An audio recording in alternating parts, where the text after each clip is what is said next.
In this episode, a special edition GT3RS. Bentley sends off the W12, and Mercedes toys around with chatbots in cars. Welcome to episode 182 of the We Are Auto Show. What's up, Derek? Mr. Michael Rowell, have you seen anything interesting as you've been driving around? I have, but this is not banter, so I'm not going to get into my car spots, but I did see something quite funny. You ever seen, or let me put it this way. You know, sometimes when you turn your car on and there's like a lizard on the windshield? Yeah. And you just start driving, and he doesn't go, and he just stays there forever, Mm-hmm. right?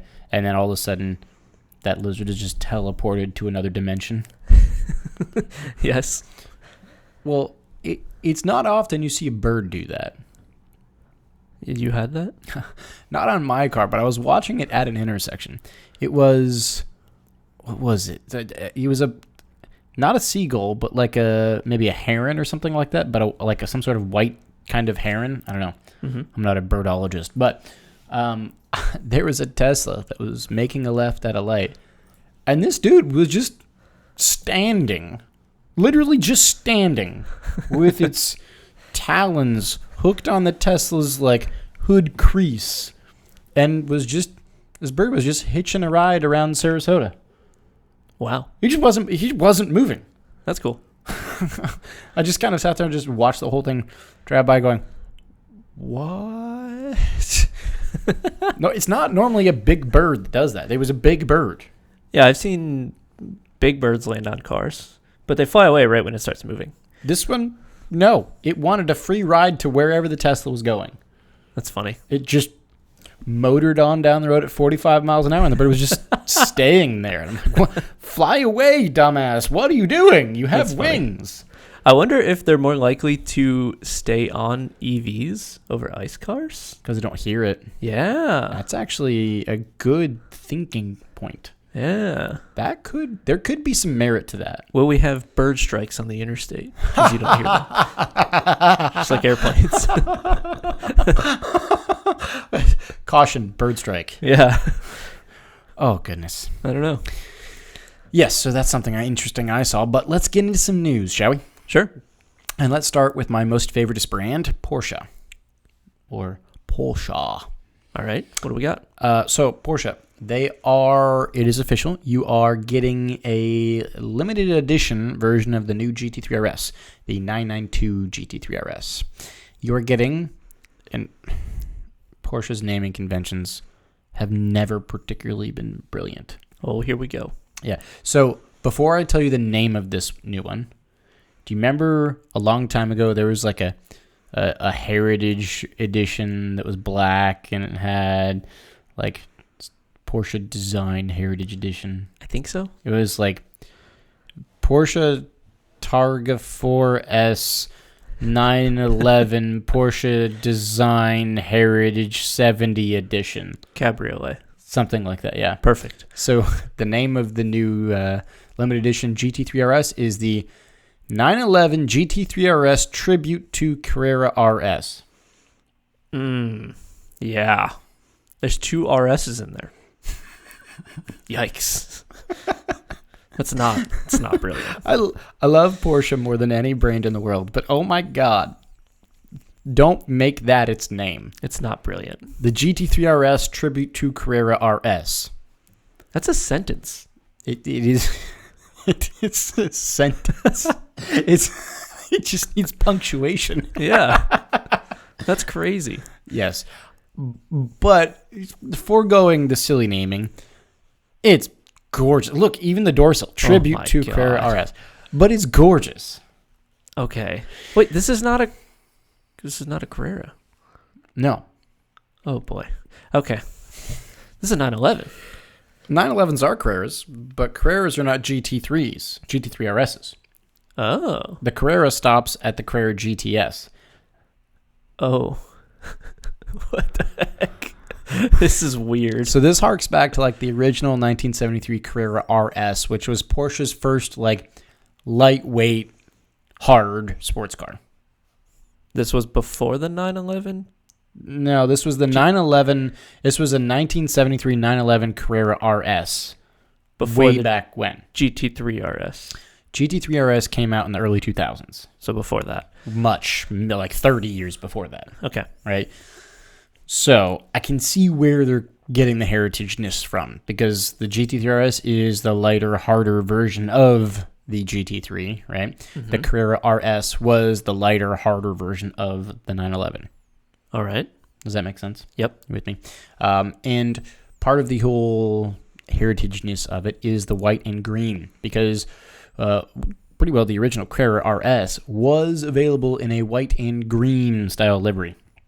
The livery is just pulled from the GT3RS, right? But the colors. Okay, just the colors, just the green. Just the colors, yes. Okay. And that's where the limited editionness of this stops, is just the colors. Oh, that's it? Yes. Oh, boy. It's not cheap for the colors either. But we'll get into that in a second. So, to highlight what you get with this new package, you have 0 extra performance. Perfect. Not an inch, nothing. Okay. So it comes on the GT3RS VISEC package, which the GT3RS with VISEC package, you do get exposed carbon fiber, like on the hood and the roof and all that good stuff. You get the lightweight magnesium wheels, which are just delicious. You get a carbon fiber anti-roll bar and some fancy rear shear plate and magnesium shift paddles. So that is the standard VISEC package. This tribute to Carrera RS is a VISEC pack with green paint. Okay. You do get the Python green on white livery. You get inside Python green deviated stitching. Yeah. You also get fancy RS embossments, right? And then you get the illuminated door sill guards that read Tribute to Carrera RS. You get some fancy RS branded valve stems. You get a custom license plate frame. Oh, yeah. We're throwing that in there, too. Oh, boy. You get a Porsche design watch, which is kind of cool. Their watches are actually kind of cool. It's a proper watch. Okay. Very nice chronograph. You get, a pair of 1/43rd scale models of these, and one of this and one of the original Carrera RS. And now are you ready for the price? Not really. Because it sounds like there's no performance, a little bit of paint, and some extra goodies here and there. 0 performance. 0. Okay. Zilch. Nada. What's the price? $314,000. Excuse me? You know how much more that is than the regular GT3RS VISEC pack? Tell me the number. $55,320. So $55,000 and change for some very limitedness and for paint. That's a lot for a watch and some toy cars. Mm-hmm. Uh-oh. Yeah. Yikes. Yeah, it's rough. I'm doing a quick Google to see how many they're going to make. Let's see. It's not telling me. Okay. Regardless, I don't think it really matters. Unless they make like 10 of them, in which case, fine, maybe. But that will only sell to the most Porsche enthusiast of enthusiasts. Correct. Which it seems like, regardless, this is only going to sell to them anyway. Quick question. The actual logo that we're seeing on the end of the wing, is that supposed to be an American flag on there? Mm-hmm. Okay. Yep. Huh. Interesting. Very neat. This seems kind of a little silly to me. No, it's very silly. Okay. But I love it. Okay. And you got to have one. No. Oh. I want one dearly, yes. But wouldn't you rather save $55,000 and get the normal VISEC package and then like buy a spec Miata race car? And that's why I don't have to have one. Okay. Because if I was a prospective buyer here, I would actually probably buy it because you could flip it for stupid money, right? Could you? Oh, the second you take delivery, it's worth $100,000 more. I think it depends on how many they make. Yeah, but still, no. Porsche GT cars right now are this weird market that is independent of every financial institution, and it's odd. It's just this weird thing. The going on high-end right now. car market is in a league of its own. I understand that. It doesn't really matter what happens with the economy. People will pay buku bucks for it. I find it hard to believe, though, if you could sell it like the same week for... Yeah, you could. That's weird. I would stake my left nutsack on it. Oh, that's random. Okay. Very specific. Yeah, I guess. Yes. I don't understand why they're making this. Because they can. Okay. What was it last week that we were talking about that we were describing? Why are they doing this? And the answer was simply because they can. Will they all be bought? Yes. Okay. Then that's what they're doing. Easy 50 grand. 100% guarantee they'll buy it. They'll Easy be all bought. 50K. Oh, yes. And then the buyers of those will make an easy 50K on top of that. All right. Yes, that is the car. tribute to Carrera RS GT3RS. Okay. Let's move on to some sobering news. A beloved engine is on its way out. The Bentley W12 is dead. The behemoth. The odd giant hunk of metal. Just, oh my God. To start with, it's a W. W engine's always odd. Cool, but weird as hell. How do you make them? I don't understand. It doesn't make any sense. Straight away, they're off balance, which makes Very. everything really weird. Yeah. And then to be a 12-cylinder massive thing that'll actually fit under the hood of a car doesn't make any sense to me. So that means you have, what, 4 banks of 3 cylinders each bank, right? Yep. Is that what, my brain is understanding that correctly? Mm-hmm. At least it's not a W15, but still. Yeah.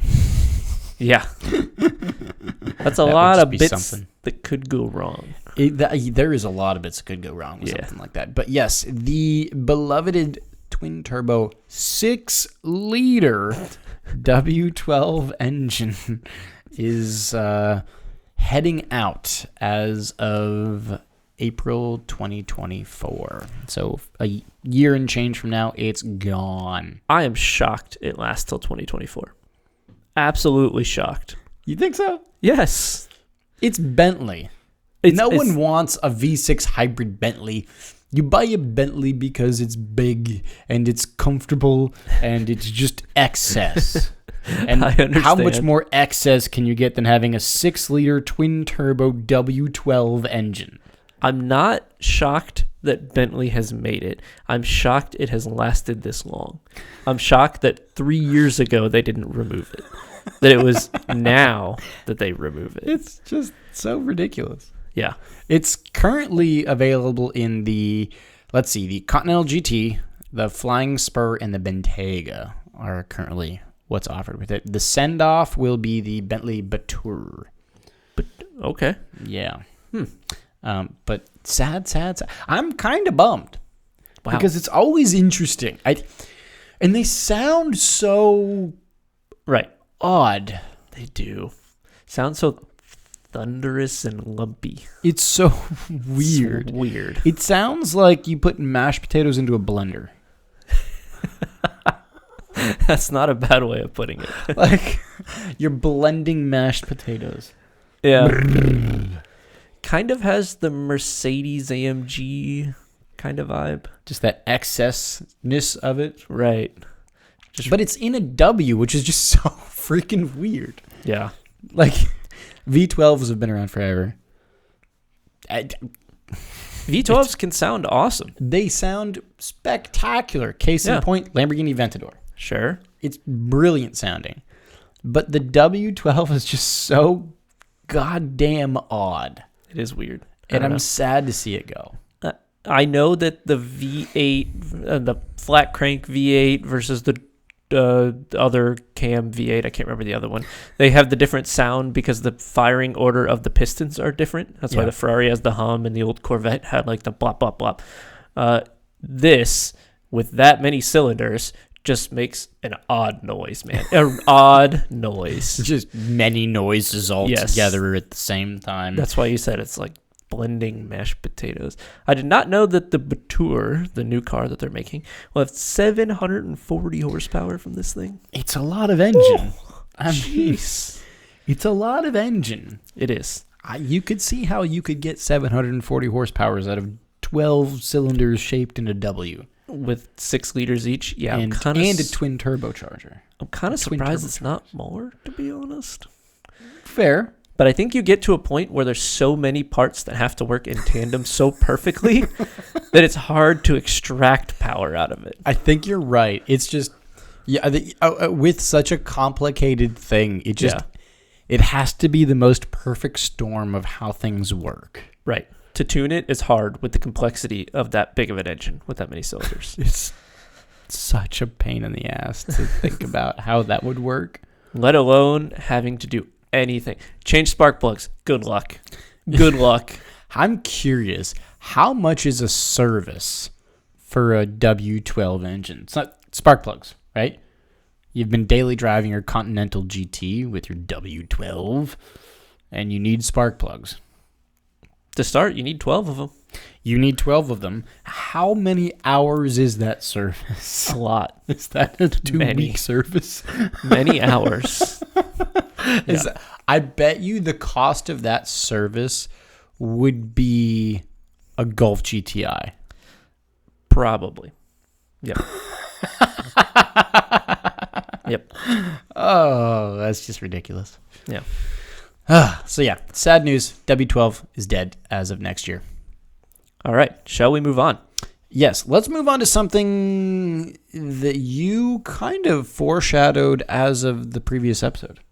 Oh, did I ever. Man, you just absolutely so wish nothing but net. The last episode, I wish they would have. I wish car manufacturers would put an AI chatbot named ChatGPT into cars. The next episode, the news segment, has Mercedes-Benz experimenting with ChatGPT AI chatbot in cars. Unbelievable. I called it. Man, you step back, hit the 3-point line, and it goes up, and so wish, baby. Good call. Tell me about it. What are they doing? I can tell you small pieces about it. Okay. It is apparently with the new 2024 E-Class interior in this new Mercedes operating system, and apparently they were also doing it in the the EQS. They have an operating system called MBOS. Okay. Mercedes-Benz operating system. Oh, okay. Right. Apparently, that is the tech that is powering the upcoming infotainment systems and facilitate your in-car purchases as an entertainment. All right. I have a quote from the article. The quote is, and they were playing around with the test because it's just only experimental right now. Right. And Motor Trend, the folks there were kind of playing around and asking it silly questions and things like that. And the quote is, if you're in an unfamiliar city, you could ask your Mercedes, what's the best Thai restaurant in town? And they say that's pretty standard questioning for any real in-car voice assistant. And then they say, one of the other journalists asked the car for the worst restaurant around. And then apparently, according to the article, the car paused for a moment, noted that different people like different things. Right. And then it scoured online reviews to give a name of the worst restaurant. Right. Kind of working through that thought processes. So the important thing there is that it had context from previous parts of the conversation. That's what makes this AI chatbot so powerful and so interesting. And also, it sounds like the way that they're doing it allows it to somewhat search the internet, which is what we talked about in the previous episode with Bing being able to search the internet. It could be very powerful. I can't think of too many super great use cases in cars. I guess anytime you can give it earlier context, like we were talking about a mechanic trying to troubleshoot something, that it could be useful for, but I don't see that happening from your average Mercedes-Benz driver. And that was going to be my question is, are they going to actually do that? Because then they're taking money away from their own service department. Yeah, it depends on how they implement it. So I know that ChatGPT just has like an API that you can access, which is a way for you to send data back and forth between it. We are about to start integrating that at work, which will be interesting. Really? So I'm going to have to play around with it.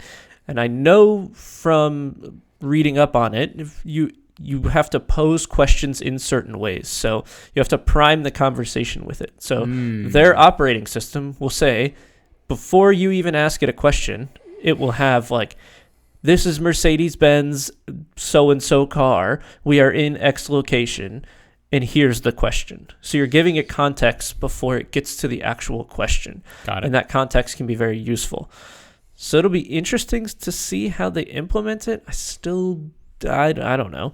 In theory, any different manufacturer could do this. They just have to go get API keys and implement it into their software. So I can see it coming in the future. I just don't know how valuable or useful it will be. Hopefully we get some creative implementations of it, because that could be cool. It could be very interesting. Yeah. But yeah, I'm just flabbergasted that you, sir, very good call, by the way. I mean, did you have an ear to the future? No, you just keep up with the tech trends. And car manufacturers, think about it. Car manufacturers nowadays are moving away from car companies into tech companies. We're going to see more of this in the future. True. Yep. I mean, you're not wrong. Yep. But yeah, Mercedes is experimenting with ChatGPT in their cars. I hope we see it, but I hope it's good and not just integrated the way it is now. Well, if you think about it, I bet... So, thinking about how Mercedes introduces new tech stuff, right? So, the stuff that becomes normal tech on cars kind of originates on Mercedes's. It usually does. Right? So, like, the Mercedes S-Class was, like, one of the first cars to give you heated seats. They are usually on the cutting edge. And then 10 years later, every car had a heated seats. And then... Right. It was like the Mercedes S-Class didn't just have cruise control, had radar-guided cruise control. And then 10 years later, every car had radar-guided cruise control. The thing is, in the article that you said, like asking about a Thai restaurant or giving previous context is not really like that good of a use case. Like you could do that with most... You could ask Google that right now, and they would tell you, yeah, here's the best Thai restaurant, or here's the worst Thai restaurant, just based on review numbers. I don't know. I feel like there's got to be a better way to implement this chatbot that's actually useful and solves a problem that isn't already solved. Yeah. No, I agree. Yeah. So that's all the news I got. You got anything else? I do not. Cool. It's going to wrap us up for episode 182 then. Thanks so much for watching and listening. If you're watching on YouTube, please leave a thumbs up and drop a comment on the video. Let us know what you think about this whole ChatGPT in cars thing. Be curious to know your thoughts. And if you're listening on audio, send us your thoughts via social.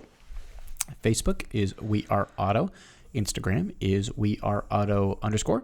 YouTube is We Are Auto. And our website is weareauto.io, where you can go to catch some of your favorite past races. So, thanks again. Catch you guys in the next one. Peace.